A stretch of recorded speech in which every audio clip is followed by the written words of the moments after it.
بسم اللہ الرحمن الرحیم۔ ناظرین، آپ دیکھ رہے ہیں سخی عبدالوہاب ویلفیئر کے پلیٹ فارم سے ایک new program blessing of knowledge.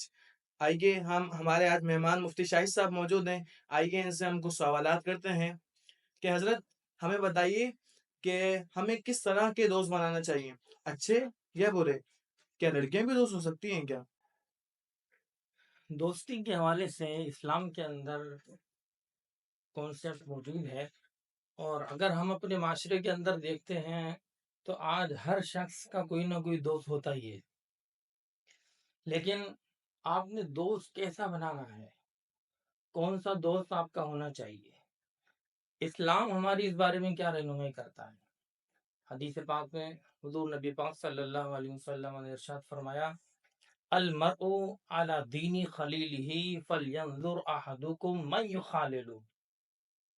اگر آپ اچھا دوست بنا رہے ہیں، ایسا ہے کہ جو دین اسلام کو ماننے والا ہے، دین اسلام کے احکام پر عمل کرنے والا ہے، تو آپ بھی اس کے ساتھ ان احکامات پر عمل کرنے میں کامیاب ہوں گے۔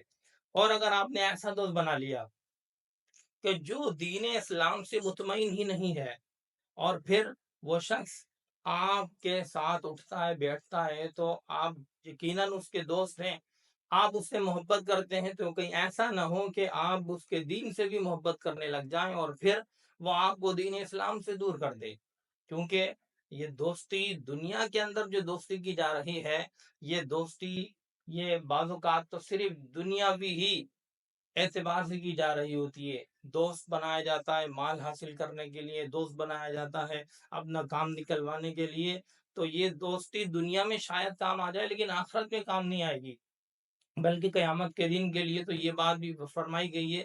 قرآن پاک میں اللہ ارشاد فرماتا ہے، الاخلاء یومئذ بعضهم لبعض عدو الا المتقین، کہ بہت ہی گہرے دوست قیامت کے دن آپس میں ایک دوسرے کے دشمن ہوں گے، الا المتقین، سوائے متقین کے، یعنی اگر دوستی تقوی و پرہیزگاری کی بنیاد پر رکھی گئی ہے تو پھر تو آپ کو یہ دوستی دنیا میں بھی کام دے گی اور آخرت میں بھی کام دے گی۔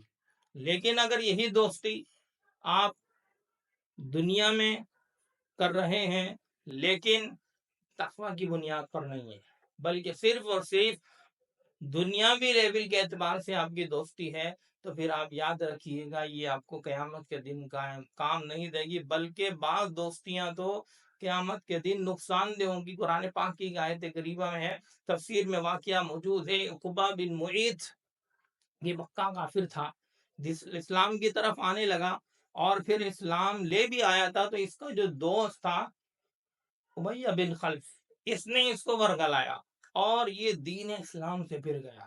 گویا کہ اس کی دوستی نے اسے دین اسلام جیسی نعمت سے محروم کر دیا۔ تو یہ عقبہ بن معیط جو تھا، یہ اسلام لانے کے بعد مرتد ہو گیا، اور یوں اس کو دنیاوی دوستی نے اتنا بڑا نقصان پہنچا دیا۔ تو آپ دیکھ لیجئے کہ دنیا میں اگر ہم نے دوست بنانا ہے تو ایسا بنانا ہے جو ہمیں دنیا کی بھی زندگی کے اندر فائدہ دے اور آخرت میں بھی فائدہ دے۔ اور رہی بات لڑکیوں کی، کہ لڑکیوں کو ہم دوست بنا لیں، اسلام میں اس کی بالکل بھی اجازت نہیں ہے، بلکہ یہاں تک قرآن نے تو یہ بیان کیا گیا ہے، قل للمؤمنین یغضوا من ابصارہن ویحفظن فروجہن ولا یبدین زینتہن الا ما ظہر منہا۔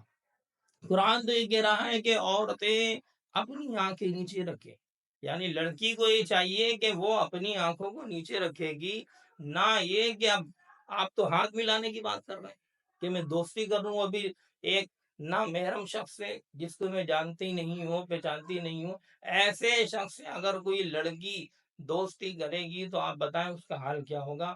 اسلام تو کہہ رہا ہے کہ آنکھیں بھی نیچی کرنی ہے، آپ تو ہاتھ ملانے کی بات کر رہے ہیں، آپ دوستی منانے کی بات کر رہے ہیں، اور پھر یہ آگے بڑھ کر خرابیوں کی طرف جاتا ہے۔ تو لہذا کوشش یہ کرنی ہے کہ ہم نے دوست ایسا بنانا ہے جو ہمیں دنیا میں بھی فائدہ دے اور آخرت میں بھی فائدہ دے۔ اچھا حضرت، آپ مجھے یہ بتائیے کہ ہمیں کون سی دولت حاصل کرنا چاہیے، پیسہ یا علم؟ دولت کی اگر آپ بات کرتے ہیں تو ہم جس معاشرے میں رہ رہے ہیں وہاں میں دولت پیسے کی بھی ضرورت ہے اور علم کی تو بہت ہی زیادہ ضرورت ہے، لیکن دونوں چیزیں ہی ہم نے حاصل کرنی ہیں